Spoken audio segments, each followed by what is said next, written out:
This is Hunt Nebraska, the official podcast for insight into Nebraska's hunting and shooting sports community. Be sure to give us a follow on Facebook, our space for sharing stories, information, tips, and techniques. Now, Hunt Nebraska. Back inside the Hunt Nebraska cabin. Thanks for joining us today and taking us along, well, maybe to the turkey woods, maybe out there looking for some mushrooms, prime camping spot for the hunting season that is just upon us, or maybe at the office or in the house, wherever you might be doing that. We do appreciate that. We've got turkey on the brain still here in the Hunt Nebraska cabin because archery season's open. So if you want to use that Nebraska spring turkey tag on an old gobbler with bow and arrow, you can do that right now. If you're 15 and under, you got a tag. You could start chasing them with shotguns this past Saturday. And this coming Saturday will be when the rest of us can put that tag to use via the shotgun method. And probably the most popular of all of them overall, just number-wise and people getting out a few times each year are going to take the scattergun more often than not, but not everybody, obviously. Real quick, we got the Jeff Rollinson from the Your Nebraska Game and Parks back at the cabin. We've got our buddy Michael Addison from the National Wild Turkey Federation back there beside Mission Control making it sound good. We've got Rachel Carlson, if you remember her, our brand new shooting range coordinator here with the National Wild Turkey Federation. I tried to give you another position there, Michael. Sure. The Nebraska Game and Parks. And you've got me, Hershy, also with the Nebraska Game and Parks. And like I said, we're going to be talking turkeys here. We're going to be talking a lot of different things on turkeys because this is a nice long season. Isn't that what you got to love about Nebraska spring turkey season? Oh, without question. There's a lot to love, right? The weather, the location, the access with landowners in Nebraska, and the turkeys, but a long season. It gives you a lot of opportunity. I will say it Rachel, for some of us, me included, sometimes it makes me a little bit more lazy. You just look out, it's like, oh, moon's not in the right phase. I'm going back to bed. Yep, exactly. Orions doesn't have enough tools in his belt. I'm going back to bed. And I'll do that tomorrow, which can be a double-edged sword because pretty soon you get into, past Mother's Day and you're thinking, boy, I don't have many days left of the season. But a lot of other states, you go regardless. I've hunted, and sure you guys have too, where it's a 4 or 5 day long season. Doesn't matter. Snowing, hurricanes, volcano eruptions, you're going turkey hunting because that's the 4 or 5 days you have to do it. Well, Nebraska used to be separated into 2 seasons. You had an early season and a late season, and the early season was like a week, and then the late season was kind of like everything else. And but you were chomping at the bit to get out there, so you'd buy that permit for the early season. And back then, it was only applicable to that season, so you had a few days to get out there and get a turkey. Now, it wasn't like today where we got turkeys roaming all across the state, so you would have to drive the Niobrara or the Pine Ridge to find turkeys. That put a lot of pressure on a few days season, and I remember hunting in snowfall and torrential storms and downpours because you hunted when you had to. Well, and back then too, I assume it started that way. It was when I got here. You had to decide: am I going to get an archery spring turkey permit, or am I getting a shotgun spring turkey permit? You kind of made that decision when you bought it. Now it's kind of like, well, how do I feel? What day of the week is it? What do I want to do? Where am I going to be hunting? That's a cool feature. So now you can decide how you want to do it, and I love that. I do too. I just think that was one of the best moves we ever made because yes, it provides opportunities, and I think it helped people gravitate toward archery a little bit because you could buy that permit, but not be be beholden to just an archery tag. If you wanted to pick up the shotgun during the shotgun season, you're able to do it now. And this is what I generally do, folks. I like hunting turkeys. There just doesn't matter the method or the means of harvest. Michael, to me, turkey hunting, when you call them in, and that's what I like to do, sit down and call them to me. That's really what I'm out there for, that experience. Even with the shotgun, you're basically getting them within archer range. Just about bow range, yeah. I mean, most of my shotgun turkeys are probably within 20 yards, maybe 30 if I'm stretching it, that type of thing. Not that I haven't, as you remember when we talked earlier about gauging gobblers, that podcast, distance and length. Not that I haven't shot them past that, but at the same token, I'm getting that in your face, that right up close and personal experience oftentimes with the shotgun, just like I am with a bow and arrow. I can't necessarily say that with some of the other things I archery hunt. Deer being the largest of that is, whatever firearm, muzzleloader, rifle I'm using on deer, my range is a whole bunch more than it is with my bow considerably. Here, not so much. So oftentimes in a given spring, Rachel, if it's warm and it's warm early like it has been, I'm going out with the bow. It's a good But plan. I don't feel bad if all of a sudden we have one of those late winters where it snows, or I just don't get the opportunity. I still got my turkey permit, and it's good for shotgun once that opens up. Possibilities are endless. But you're right. Exactly. You called me out like Exactly. that. Sometimes you procrastinate a little bit, and then it gets short in the season. Oh, yeah, exactly. You wouldn't do that, would you? I would never. Thank you. Thank you. So what we're going to do today, folks, in celebration of the shotgun season, we're going to talk about our favorite loads for harvesting turkeys, because there's a bunch of them now. I love it, Jeff, when you and Mike Streeter, our former hunter ed coordinator here in Nebraska, started out doing those learn to hunt turkey workshops around the state. You had a picture, and I believe it was Mike in a sports coat, so I didn't recognize him for several years. Good looking dude in a sport coat, by golly. At a sporting goods store, and just then the number of different shotgun shells that you could choose from to go turkey And hunting that was then. was a little intimidating. Now we've only increased That's the right. options as well. That's right. So we're going to talk a little bit about what we like to use, what we like to feed those scatterguns, or a method of take, and stick around because we're going to do a challenge. Because we hear a whole bunch. We just kind of wrapped up most of our Learn to Hunt workshops already. We do have the Facebook Live coming up next Wednesday, is it? Yep. No, it's this Wednesday. This Wednesday, yep. So, folks, if we get tomorrow. this edited in time, which is not going to happen, you can listen live. You but can- most likely, I would just go to hear the replay. Yep, you can go to the Facebook, or we'll also probably throw it up on the Hunt Nebraska YouTube channel, and then you can always drop a comment down below There there you go. whenever you got a question, and we'll get to it, because it'll ding on my phone, it'll ding on Hershy's phone, it'll ding on a few other people's phones. So. Who's joining us on that Facebook Live tomorrow? It's an excellent question. Do we have anything lined up? Folks, we are going to be at a conference, so you might want to just check out the replay to see who made it, and remembered that while everyone else is getting served lunch, we're going to be answering questions live about this weekend's thing. And we'll get this edited out in this week, but I don't know that we'll get it out before tomorrow. But we're going to take some challenge, because we hear a lot of questions, about decoys, about calls, what's the most effective, most likely to harvest a turkey with that, all that type of stuff. We hear some challenges that folks face, and we've kind of made our own at times. So we're going to do a little challenge that not only we're going to come up and tell you what those challenges are, but we are going to draw, each one of us going turkey hunting this year is going to draw one of those challenges out and has to put it into play. We're going to take these, and I've got this, we'll talk about more as we get there, but we've got some of these GoPros that you can clamp right down to a log or a blind or something like that, and we'll get this video proof that we've actually tried that, and we'll talk, we'll get back on our success and all that. We'll talk more about those challenges in a bit, if you're going to want to stick around for that. But shotgun shells, method of take. Now, Rachel, we're going to start with you, because I noticed that your shotgun shell isn't round necessarily. There's no brass attached to it, and they come in 3-packs. It's pretty I sharp, thought it was weird. too. Some of Jeff's comes in 5-packs for his turkey load. Yours come in a 3-pack. Yeah, well, I have not archery turkey hunted yet, but I'm trying it for the first time this year. That was one of my goals Wow. for this hunting season. I've taken them with shotgun before. Okay. Lots of fun, but the archery is new. I've been shooting my bow a lot, but I want to try getting a turkey with You're my bow. going to love it. Oh, yeah. Oh, So my shotgun shells look suspiciously like mechanical broadheads. Suspiciously. And, Very and we'll suspiciously. complain about a 5-pack cost a lot of money, but those 3-packs, they don't give them away either, right? So, I see that she was smart. She got them on clearance. Yes. That's always keep your eyes open for those. And In case the broadhead disappears over the hill with the turkey. yeah, you hit on a couple of things. I know that, Jeff, you and I have both said this during doing some of those workshops, is when we started archery hunting turkeys, we will admittedly say we learned a lot more about turkey behavior. absolutely.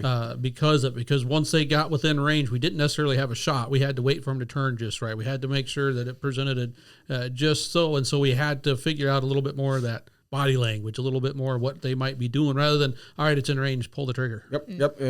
I tell you right now, we both agree on this issue, and that, bow hunting for turkeys for a lot of years made us better turkey hunters. Yeah, and not only did we get out a little earlier and watch the change in the turkey behavior throughout the different quote unquote quasi phases of the breeding season, but just spending more time in the turkey woods all the way around was a huge revelation. Yeah, and so I like those broadheads. I see what you got there, and I'm talking 2+ inch cutting diameter. It takes a lot. They're not easy. And I'm a big believer in fixed broadheads for big game, for deer, for pronghorn. And that's where it is. And I haven't hunted elk, but I'd probably say the same thing. But in turkey, I do go to an expandable. That's all the recommendations that I've been getting from folks is mechanical for turkey. I think that just cuts them and stops them faster. Yeah. Deploys, like you said, what's the cutting diameter of that one right there? 2-inch cutting diameter. 2 inch, and I think a lot of fixed blades are like an inch and a quarter, inch and an eighth. To me, that's the minimum for turkeys is a 2-inch diameter, and you can go bigger. But if you did a fixed broadhead at 2 inches starting out, fly funny. it'd be interesting. I know our one of our star archery mentors, Jeff Mysick. He big time archer and bow hunter and dabbles in a lot of other stuff as well. And if he finds out someone brand new wants to try to shoot a turkey with a bow and arrow, he says the first requirement is go shoot one with a shotgun. Okay. Because he said it is difficult. I mean, you think about it. It's when you think of the vital area that you're trying to hit with that broadhead, it's either the head for certain types of broadheads specifically, or any pretty small and it moves quite a bit, or the vitals that are just buried in there. But regardless of where you're looking at, fist size, if you make a fist, that's about the gist of it, and probably a little overemphasis, especially when it comes to some of those turkeys' heads. Head easy to find, vitals, heart, lungs, not as easy. You have to know the landmarks and walk them through and keep in mind that turkey's not completely broadside, not completely going away, all that type of stuff. But when you think of deer, all of a sudden just like, man, you think of the heart and lung area, that's about turkey size right that I got to hit with a deer with my bow and arrow, but fist size is pretty tricky. But we've got a lot of Nebraska archers that do it every spring. Well, and most people try to apply deer hunting anatomy to turkey hunting, which is not going to help you. For most mammals, the heart is in that bottom cavity of the chest area. But when it comes to birds, especially turkeys, the heart lung area is in the top quadrant of this area here. So there's a lot of breast meat and bone here. You'll never touch a vital organ, and so you're aiming up higher into this area in this cavity here to actually hit the heart lung area. And Hershey, you hit the nail on the head. The area you're trying to hit inside the bird where you can't see is not much different in size than this top head and quarter neck area. And so there's certainly a heck of an argument for you can see this target. This target's about the same size and you can't really see it. This might be, your for an archery hunter might be your best target, but that's not what we came to talk about. But that, just a little tidbit. Well, and then you puff up like the turkey in our award there that sits on our Hunt Nebraska cabin table, and then it just blows some of those landmarks out of the way. It makes them look like, man, I can't hardly miss. Yeah. A lot of fluff around those edges. We got to brag about our award again, Jeff. Read that. What is that? Well, you used a lot of big words, so it's going to be a challenge. But outstanding achievement in field of excellence, podcast division. That's right. Second place. Yeah, we still got room to improve, guys. But second place. Yeah. Last I heard. And where did we win this from? First place is still in the mail. Looks like the Western region. Wow. We are the award-winning podcast now. Yeah. That's awesome. No other podcast has that. Not at all. Not even a first place podcast has that. We're in a division all unique to our own. They might. So, anyway, back to the broadheads. I do like that. And wow, some of the wound channels, those things open up. Man. And without question, you start to get 2 inches. That gives you quite a bit of error, right? Yep, so that's kind of nice to have that error. One can argue, certainly, that error does you for expandables, that arrow does you more good into a body cavity than it does in the head, right? If you're off an inch or two on the head, you just miss the head because it doesn't open until it hits something. But if you're off an inch or two in the body cavity, you're still going to nick vital organs because it opens as soon as it hits the outside the body cavity. So there's arguments for different procedures. Now, one of the expandables that I've used and probably have the most experience with is one that's actually designed. It's got a dull tip to it, a rounded tip, almost like a field tip. So it slows down that arrow. And I assume that because of the energy it takes to open up a mechanical, it also is going to bleed some of that energy off so that it stays in. Because if you have ever taken your fixed head, sharp, broad heads that you use for deer hunting and zinged them at a turkey, even if you had the perfect shot, it doesn't seem like it slows down. I remember my old Muzzy 100 grains that I still use for the tree stand for deer, shooting and taking some turkeys with it, and it just like, I'm pretty sure I hit it in the right spot, but my arrow never slowed down, it never stopped. It seemed like it sped up in some cases, and it again a little over an inch in cutting diameter, but it was kind of a, boy, I want to transfer some more of that energy. I want that going into the bird, and if that means opening up some wings to do it, great. So that's pretty good. So we'll see how it goes. Yeah, you'll have to report back on that, because I got to say, archery turkey hunting is what we call at our last calling workshop there in Lincoln. We called turkey hunting one of the best ways and most exciting, fun ways to become frustrated. Yep. Yeah. Archery takes that to an extra level. Just like, I did everything right. I did absolutely everything right, but he was in range. He was at 10 yards, but he just didn't turn the right way when I needed him, or he had a hen in the way or something. Well, for the most part, when you're sitting there in the blind or at the base of the tree with a shotgun and that bird gets within 30 yards, for the most part, you can start picking out recipes. But when it comes to bow hunting, until that bird's on the grill, he is not dead. I mean, that's just, he's not dead. And so keep that in mind. Sometimes you might have to fight him while you're dressing him a little bit. Well, I remember when my son got into archery hunting, thanks to our good friend Wes Sheets. First time he went out, first arrow he shot at a deer, got a deer, which just shocked me. I convinced Mom that he's not going to get a deer his first time. Are you kidding me? And if he walks in range, he's going to miss it. So we won't have to worry about, you take that compact car and drop him off. It'll be fine. Pick him up in it too. Nope, we got to figure out how to get a deer back. But when he went turkey hunting with Wes that following spring, the text message I got, and this is why, folks, you don't give your kids cell phones, is, Dad, need more arrows. Because he had like a 4-arrow quiver and he shot them all. And I don't think any of them touched a turkey, but they also, because you're down at that lower angle, instead of from a tree stand down, it's not sticking in the ground as nice, and they just were gone. I don't think he found one. I think he walked out quiverless, or his quiver was arrowless. Arrowless, yeah. That's something else. All right. We got to move on because we got to get to this challenge. Jeff, I see you got some red shells there as well as a different box. So first of all, we got to give a little backstory, because this is your favorite load. This is your go-to turkey load that you found in your vest. In my 12 gauge. For my 12 gauge. In your 12 gauge. Yeah. And we had to figure out what they were. Yeah. Well, no, we had to figure out what I wrote on them. So here's the deal. You buy a box of turkey loads, and a lot of times they're coming in 10-round packs. Yep. The kind I buy, and usually. And so you might shoot 1 or 2 shells that season. Then next year, it's been riding around in that same backpack, right? And you might shoot another 1 or 2 shells. Well, they start to rub off. And so all my turkey loads, I mark them with what they are: 5-shot, Right. 6-shot. And usually most of my loads are going to be 5-shot. That's my favorite go-to.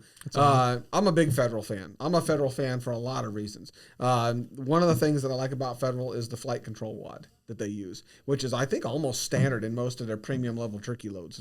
I'd say, yeah. And that flight control wad, separating itself from the shot early in the shot process, gives you I think a really nice tight pattern, a much better pattern than some other shells out there. So I'm a big fan of these, and I tell you right now, I started out, these are my last 2 from a 10-round box that I bought, several years ago, maybe 3 or 4 years ago. But between spring and fall turkey hunting, I'm down to these 2 right here. And so I may need to make a concession and go get another box. Go get another box. A Federal premium turkey loads. But 5-shot seems to be my my standard. Now, if we have any shot shell manufacturers listening to this, you got to, and I know you probably realize that this is a flaw in all shotgun shells. I mean, you guys put some really cool info and graphics and names and things like that on these shotgun shells. In fact, not to insert in one that I brought here, doesn't have a way to measure turkey spur length right on the shell. That's cool. That is cool. But why is it that all that stuff rubs off so easily? It's like they're made with chalk. I mean, and it's gone, right? It's gotten better, maybe. But still a weak point. Not all of us shoot a box, 2 boxes, 10 boxes of shells a year on just about anything, right? So therefore, sometimes you buy some of these shells, you're using them for several seasons, and this stuff rubs off. They don't always stay in the box. No. Sometimes they're in a pocket. Sometimes they're in a backpack. Vest. And so I agree with you. Come up with something that's permanent, because the ink on these puppies just doesn't seem to be. Now I realize these plastic shells have ridges. They're not smooth, and so those ridges present probably a little bit of a challenge in getting some ink to stay on it. Make them smooth then. I don't care. I like 20 gauge shells, nice smooth yellow shells. That's just one of my favorite all-time shells. But it frustrates me when it comes off, because sometimes it's legal. If I'm sitting in the duck blind, I need to know, are these steel, and then I got to use a magnet. And so, I mean, how many of us here around the table in the cabin and listening don't have a bag of shotgun shells that, I don't know what they are. So they just kind of get tossed in there. Absolutely. So you go to the Blue Rock range, you go shoot some clay targets, and you got to be careful, because you don't know if it's buckshot coming out at that next Blue Rock or number 8. Because it's all rubbed off. And once you can't go off sides, all right, this is 3-inch, that's probably either waterfowl or turkey. But at the same token, it's just kind of like, wow, we got all sorts of ink out there. There's got to be something better. Just like the stakes, we've got some wonderful decoys, like the one sitting here on our table, more realistic than the real thing. But the stakes have always been a weak point when it comes to decoys. With shotgun shells, there's some amazing technology, wonderful powders and stuff in there, but that ink is just a complete miss, I think, at times. Now, you got a small box. Well, and I'll tell you, we got it, folks. This one we walked in here with security guard walking in with that one. Yeah, this one here goes back in the safe as soon as we're done with the show. All right. But this is a box, again, going federal, and I'm a federal fan. Federal ammunition. Federal ammunition is good ammunition. But when they came out with the TSS load of tungsten super shot. Yeah, the tungsten super shot for the matrix that they use in their BBs.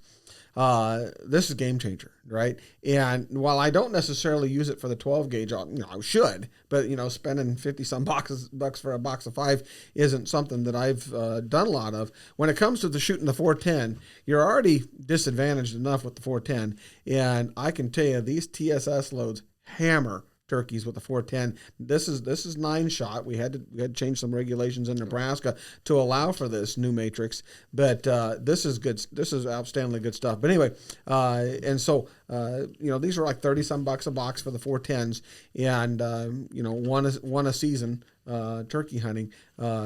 These are hammers. I mean, they absolutely hammer them. And so for the 410, I'm TSS.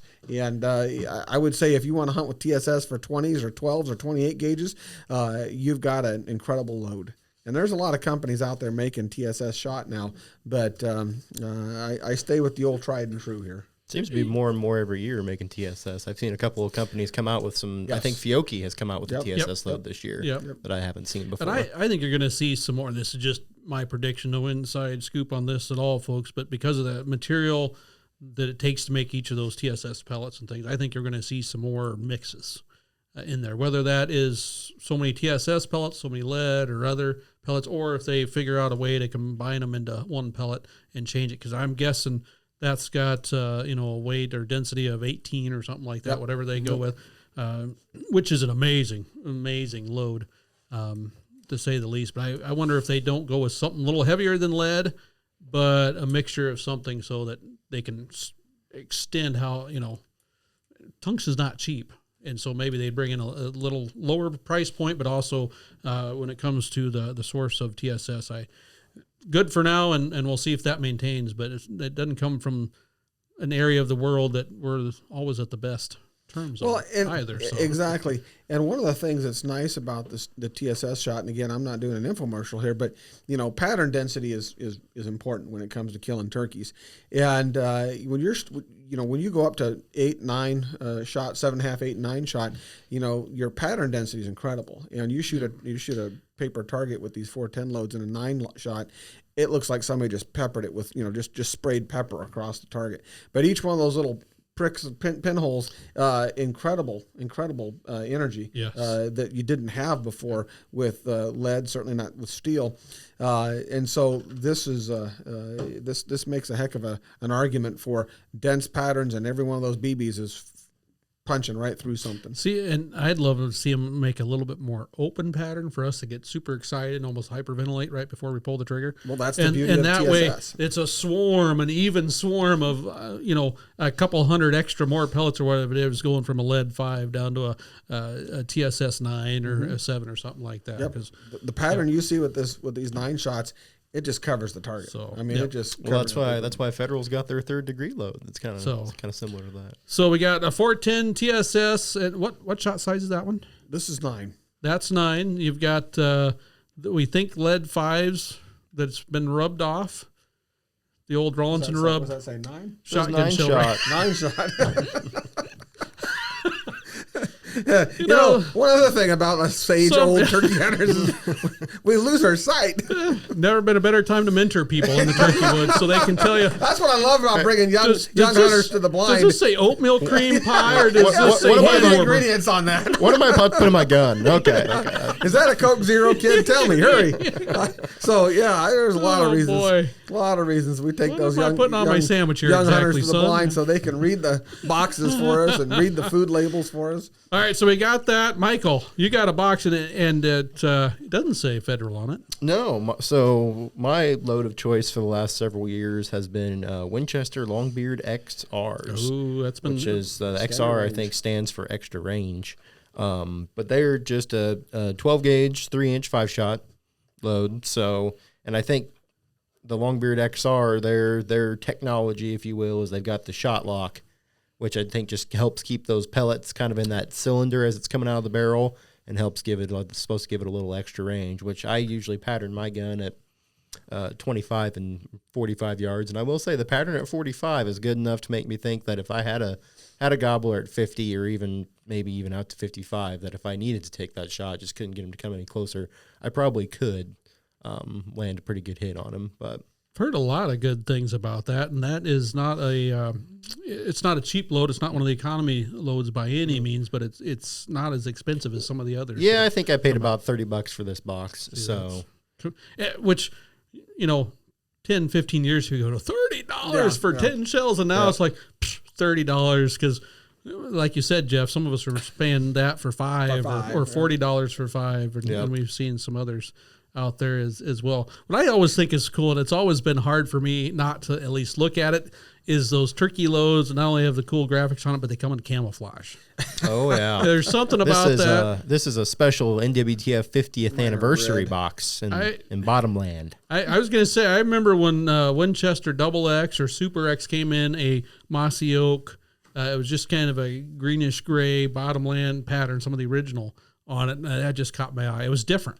It was different than that tan or brown that they usually came, and that was pretty creative. Talk about marketing. Well, it grabbed my eye. Never patterned well in my gun, unfortunately, but I always would buy a box. I'm going to look and see what color these are. Now I'm going to open this box up, so I need you all to stand back. I was going to say, our hands are above table right now. Okay. All right, the box is open. They're red. The box is closed. Go figure.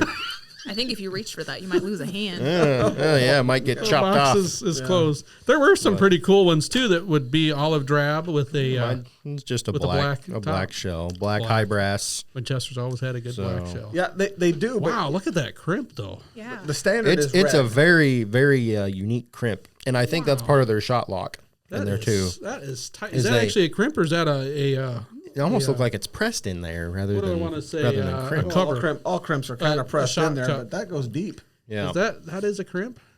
Yeah, it's just but it's all even across the top. No, it's actually a overshot It's a cover. It's a what do you call it's that? pressed into there. Yeah. Yeah. Yeah, it's just a cap is what it is, but it's yeah. See, this is a true crimp. This is the shotgun shell itself that's crimped down in there. Yep. That's a plastic cap that's popped. Overshot disc seal is There what you this go. is called. Because this one Probably. that I have back here, it has it as well. It's kind of cool how they made it look like a crimp on there. Overshot 'Cause that was- disc seal. And or so what cap. it's happened is it's rolled. The rest of it's kind of rolled inside in that cap, which at times was more common in certain loads back in the day. And sometimes they'd have the number of shot written right on top of it, which maybe lasted longer than the ink that does on the side of the. All I know is That's pretty cool. It patterns well out of my Mossberg shotgun, and it hits birds pretty hard. And that's a big thing, folks. Whether you're listening or watching, pattern your shotguns. You'll notice already we don't have a lot of similarities in what we've chosen. You've got the old Federal Reds, the brand new TSS. You've got some Winchesters, Black Turkey loads, and we love these loads. Why? because they work. They work. Yeah, we're comfortable. They with it. work. That's right. Exactly. You have success one time, and you're like, that's the It load. helps. Yeah. It helps. And if you harvest your first bird with a bow and arrow with that arrow tip right there, that broadhead, Rachel, that'll be the box you're looking for next Sure. year. Just like, this is what I need. I know it works. And confidence is huge. Anytime you're hunting, but especially with shotguns, in my opinion, you got to have that. All right, I'm going to show you. bring? I've got to show you. I brought a couple of boxes. This is my all-time favorite load right here, the old Remington Premier Magnum. Oh, Now, Say it this again. is... Magnum. Yeah. It's this is Killed from a a lot of different birds. age right here. And this is back when turkey hunting started. It was popular at the time. It had grown quite a bit. But we had different fads going on in the hunting world when it came to turkeys, and especially with our shotgun shells. We were trying to pack as many pellets into a shotgun shell as we possibly could. This one here is a 12 gauge 3-inch number 5 shot. I love number 5. I see you guys both number 5s as well. It's odd, but it's just part of the fun. 2 ounces of 2 shot. ounces of shot. Yep. 2 ounces That's of a shot. lot of lead going down range. Yeah, it is. And you might recall that back in probably the early 90s or late 90s, 2 ounces was pretty common for a 3-ounce load. There were some that were pushing, even in the 3-inch 12 gauge, 2 1/8 ounce, or just slightly over. They were trying to figure out how many pellets to get in there. Because again, all you're trying to do is hit that head and neck area to take that turkey cleanly. And we figured the more pellets you have, the more powder. I mean, they've always maxed out the number of powder. Now we've kind of gone the opposite way, where velocity.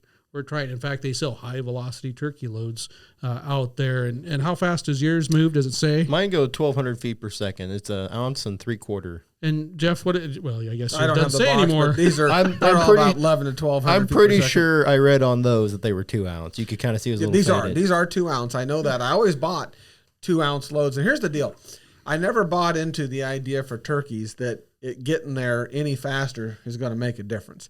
And so whenever it decides to get there, I want as much of it to get there as possible. Whereas waterfowl hunting, I could make an argument for I want it to get there faster, regardless of how many BBs. I want to get there faster. Got to keep in mind too, with waterfowl, a lot of us are using non-toxic loads that don't have the density of That's even right. lead or That's steel TSS. shot. So you got to move a little faster to get some of that energy. And even here in the back of the box, Magnum hull capacity, designed for extra heavy Magnum payloads. This box does not even tell you how fast it goes, because back then Magnum. we didn't really care. It says We Magnum didn't on care. it. Dram, and this is back in the days of the dram equivalent. Your box probably doesn't even say that. Yeah, I see. Whenever I used to shoot Winchester double X's, and the only reason I stopped shooting those because there was one year I couldn't find them, so I went to the Longbeard XRs. Mm, Good point. And they work, just as well or even better. But my double X's used to have the dram equivalents on there. Yeah, and that's what we used to go by. 2 1/4, 2 3/4, all that type of stuff. Now, if you ask anyone on the streets, any hunter, what's a dram? I don't know. And that's why we went to feet. But like this one, max, I don't know what the max is. But again, the volume thing, you only got so much room. You're going to fill it with powder. You're going to fill it with shot. You're going to fill it with wad, all that type of stuff. These shotgun shells, I don't believe they make anymore. Before we came in here to the cabin, I even Googled it. And the closest I could find, completely different box.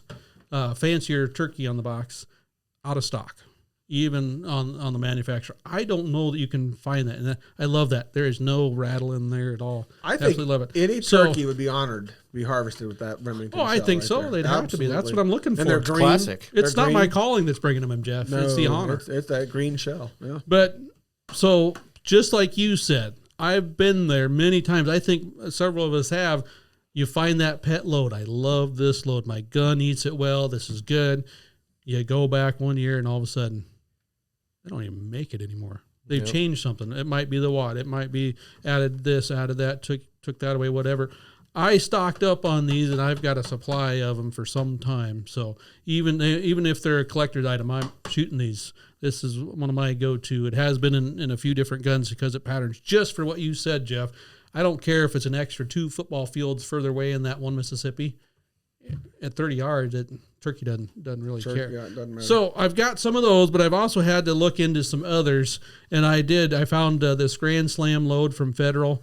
Also, this one happens to be in 6-shot of all things. An ounce and 3/4, 1,200 feet per second, which is pretty good. This one here is kind of what I've got if I do run out of those Remington Premier Magnums, and this has that over the shot cup right there. This one's clear so you can see the buffer in it also. But one thing I will say, if you find a load that your gun likes, and it doesn't have to be one of these fancy boxes that has a turkey drawing on it, because I was looking for turkey loads for a youth hunt this last weekend. They didn't have what I was looking for, but I noticed that their pheasant loads had just as many pellets in it and actually just as much powder in it as well in their 3-inch Magnum pheasant load. So we got that, and you can harvest turkeys with that, no problem. So buy what you use. Once you find what you like, stock up. The other thing is, not only will they maybe quit making it, but Jeff, you and I have the most experience here. Do you ever recall a time when ammunition went down in price over, in the long term? Not in the long term. I do shop after season sales, and turkey loads do seem to go on sale after season. But if it's $15.99 a box this year, you're going to pay about $16.99 or $17.99 bucks next year. So they don't really go down in price by any stretch of the imagination. But what you said earlier, I think needs to be repeated because it's smart, and that is, you find something that works, buy some. People who just buy random boxes, and I've done that. There's been years where I'll buy some of that and try it, but then you got to go out and pattern again because, those of us who have, I'm not talking, some of us just, we go staple a target on a box in the field and pop it. And, it looks pretty good and we're done. But truly patterning your shotgun at different distances, different chokes, whatever the case may be, and counting pellets, you come to realize that there are some loads that do better in your gun. And when you start counting pellets, you start to come up with percentages. And you can then say this load, pattern density is 15% better than this load. Now, it doesn't look like that on paper. If you didn't do the math, you'd never notice it. But when you start counting pellets and hits, you start realizing 15% better, and sometimes it's even more than that. Who doesn't want to go to the field with 15% more chances of success? 15% more confidence right there. 15% more confidence. 15% deader bird. I've heard guys talking about tuning a gun. What they're really talking about doing, other than doing some funky barrel work, is actually getting the load that patterns best with the choke tube that they're using, or switching out choke tubes with a particular load. But it can cost you $100 to pattern a new gun if you buy a bunch of different loads and spend some time with a couple choke tubes. But man, that's for the lifetime of a shotgun, that's money well spent. Yep, exactly. Because once you figure it out, you're locked in. Oh, man. And then stock up. That's an excellent point. So some good things there. If you've got some other thoughts, comments, or questions you might have, make sure you get them in the comments down below, and we'll try to get them answered as best we can, because it is a little bit of fun. Definitely science behind it, but oftentimes in between. So now hold on, you got to cut that just a little bit so it doesn't feel bad. So we've got this turkey challenge that we're going to do here, because we get all sorts of interesting questions, thoughts, ideas on what's going to help turkey hunting a little bit. And Jeff, as you cut that, I want you to kind of frame what I'm talking about here, because there's one thing in particular, one challenge, one idea that was presented a long time ago as a fail-proof way to harvest a turkey. Well, it's got this conversation started. It really is. There's all kinds of myths, legends, ideas, things that people swear by, whatever the case may be. And years ago, outdoor legendary turkey call maker and turkey hunter and good friend of ours, the late Dick Turpin, had discussed the curiosity of turkeys. And he is very convinced that, turkeys are one of the most curious birds out there. And oftentimes they'll come into something just to see what it is. And movement was key. He thought movement was a pretty good thing. And the conversation kind of gravitated toward, I think, by God, Jeffy, I think a pinwheel. If you stuck a pinwheel, black and white pinwheel in the ground, I guarantee you the turkey would come up to that pinwheel if it's moving just to check it out. And so, Hershey, you and I got in an argument about that. So. Yeah, we got in conversation. Hershey bought me a couple pinwheels. Black and white, just like the story says. Black and white pinwheels. I think he made these himself. But he put some pinwheels together and said, all right, put your money where your mouth is and try it out. So if my card is drawn, what you guys are going to have to do is you're going to have to hunt over pinwheels. Now, I will allow you to also use decoys. That's fine. Oh, really? I will allow you to use decoys. Really? Because I want to know, did they come to the pinwheel or did they come to the decoy? Yeah, I'm thinking. For science. So that was one that for science. Hey, if we record the results, it's science. That's right. Folks, what we've done on pieces of paper, we've added some of these challenges, and that's one that Jeff has put. We're going to put it in this How orange many challenges did you add? We've each got 3 or 4. I thought it was just one. Yeah, Hold on. yeah, I got to write down more. So we'll Hold put on. that one in the hat. Hold on. I'm going to also add this one because it's the same thing. It says use only the Turpin spinner decoy in there. So if you get this one, you can only use the Turpin spinner. Let's see how you are. All right, But what we're going before you put them in there, you got to say what they are. Okay, so mine are hunting without a blind, that's pop-up or panel blind. Okay. Hunting only with a box call, because a lot of turkey hunters swear by all they need is a box call, 3 yelps, and a box call, and they'll come in. So hunting only with a box call, and then also, what was my third one? Man, I've forgotten what I said for the third one. I bet it was good. That's the danger of throwing them in ahead of time. It'll come back. It'll come back. Okay, come point of back. reference. Does that mean that the entire season we have to hunt under that guideline or one hunt? I'm glad you asked about that. So it's going to be one hunt, minimum of 3 hours. It can be a morning hunt, a middle the day hunt, evening hunt, whatever it works out the best to do it. Logistics are going to play into it. We've got folks, and you can't see this if you're just listening to this audio, but we've got some GoPros that we're going to arm ourselves with to prove that we've taken this and done this challenge on a hunt. We'll see and we'll report back on what we experienced, whether it was a successful or not. Going to hopefully get some good video of some of this stuff coming into helping make successful. Now, how many are you putting in there? One more. There we go. Okay. How many I is that? remember my third one, We got Hershey. like 7 in there. There's only been like, you tossed in 3. I tossed in one. Hunting without a vest or backpack. Oh, there you go. No, old school. Moving around. No backpack in even, huh? pockets. Yeah, no backpack. Where do you put all your snacks in? So You got pockets in your pants, I hope. Rachel, you're more organized, so we'll. we'll leave you for the last because you're more organized now that we've already. Jeff went from 1 to like 12. So if these all say There the may not same be any thing. left Who's by the gonna time we draw get to 'em? me. Somebody that we trust has to draw them. So the ones that I have, like I said, I have used only the Turpin pinwheel. And you can use a pair. We'll let you that.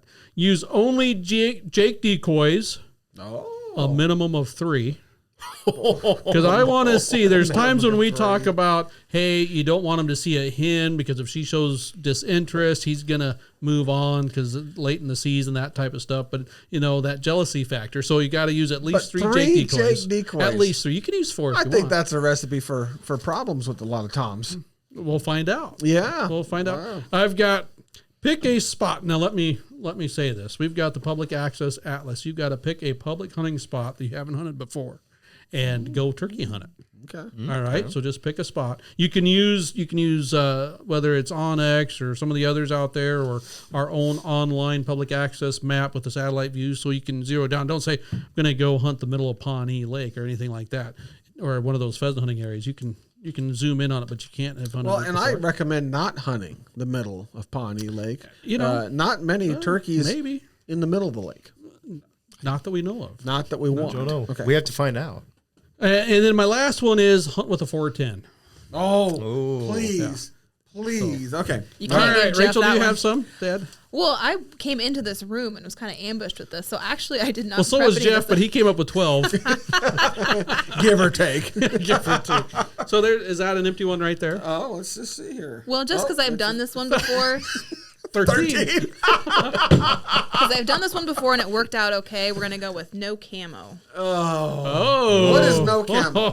Oh. Can't be wearing any camo. You can have camo on your Now, blind. we Like need black. to- You could wear black. You can though. wear black. Okay. Yeah. We All right. need I mean, don't be wearing your red, white, and blues. Oh, well, okay. That's All right. true. That's Good true. point. Yeah, yeah. Stay safe. Safety. Yep. That's one of those things. We'll have to do a podcast on sometime. I think we perfected camo 20 years ago. I would not disagree. I think so. Until we come up with something that's chameleon-like or reflective on normal on you, clothing. yeah. I think that it hasn't changed. It hasn't. I don't know that I'd say it's gotten a lot better. Although some of the manufacturers would probably just sit there and just jaw drop right now. But I would say that I agree with that. It still doesn't mean I'm not going to buy new camo, folks. And Well, especially yeah. if you're got Marshall, other stuff going Realtree, Sitka, if any of you are listening, you can send me some stuff. I'll wear it. Yeah. But at the same token, it's just like I think the idea is Well, kind of you're always trying to prove All right. yourself wrong. So now in the last couple of minutes, we're going to draw out of the hat without looking. Okay. And Did you mix them see up what good? I'm trying to mix them up as best as we can. Do we all agree we trust Rachel to draw this? Well, we each get to draw our own. Oh, We're each gonna do something everybody different. takes one, so it'll be four Yeah. different ones potentially. Yeah. Now- I'd rather. I don't trust me. Wait a second. What do you mean potentially? If we draw our own, can we put it back and take a different one? No. No. No. Okay. You get have what to- you get. You get what you get. Yes. And we only have to do this once for Can I 2 to put one 3 more? hours. Wait a sec. I like that you asked it since you put one in, and there's 20 in here, I think. So your chances of drawing your own Minimal. Slim to none All right, and very Slim just good. left 1 town. in 20. I mean, this is just like when you're drawing for names at Christmas time. You don't put your name back. You just get Okay. the best darn gift you ever got. Oh, I Go out see and buy how yourself something nice. But we'll let you draw first since you're worried about it. that- All right. I'm a little nervous for this. Me too. All right, and she's got. Hunt without a blind, pop up or Oh. panel. Oh, and buddy. she's bow hunting. Not fair. Not fair. I'm sorry, you do Rachel. that, I can try that. we will give you. You might win first Can we place in that trade? podcast. We can trade when we're all said and done. Let's Oh, say no, that no, if we want to no. trade, we No, can trade. no, No, you're no, stuck no, with no, what you no, got. You might want to Who wants to go trade. next? You might want to trade. We only have to go out for a couple I hours would with. like to find my own. One. All right, right Here here. you go. Right here. This is why I asked that question because I knew he was going to draw one of no, his own. it's not mine. Use only Jake decoys. At least 3. I don't have 3 Jake decoys. Well, borrow them from Kyler. He has what I have. I want to redraw. I don't have 3 Jake Sounds like decoys. Kyler might be taking Uncle Jeff on a shopping trip. Get your Shields card I was ready. going to say, it looks like I'm going to Shields. Oh boy! All right. Here Well, we go. honey, I have to. I drew the card. That's right. Pinwheel. Here you go, buddy boy. Now, I'd use them both. nothing says that you can't try that in a couple of different states either. Oh boy! Yeah, that's true. Yeah, we'll right. let you. Hunt with only a box call. Oh, that's gonna be. I can do that many Hunt times. with a box call. Pinwheel. Pinwheels. Jake decoys. Jake decoys. Hunt without a blind. All right, we're going to report back and see how we do this. Probably be in sometime in May. We got to give ourselves some chance with the shotgun season opening for everybody this Saturday morning. So, folks, get out there. Make sure you do pattern your shotgun. Be ready for the opener and all the days that follow. Be safe, shoot straight, all that good thing. We hope you have nothing but the best experience. We'll see you outdoors. But until next time. Hunt Nebraska, brought to you by your Nebraska Game and Parks Commission.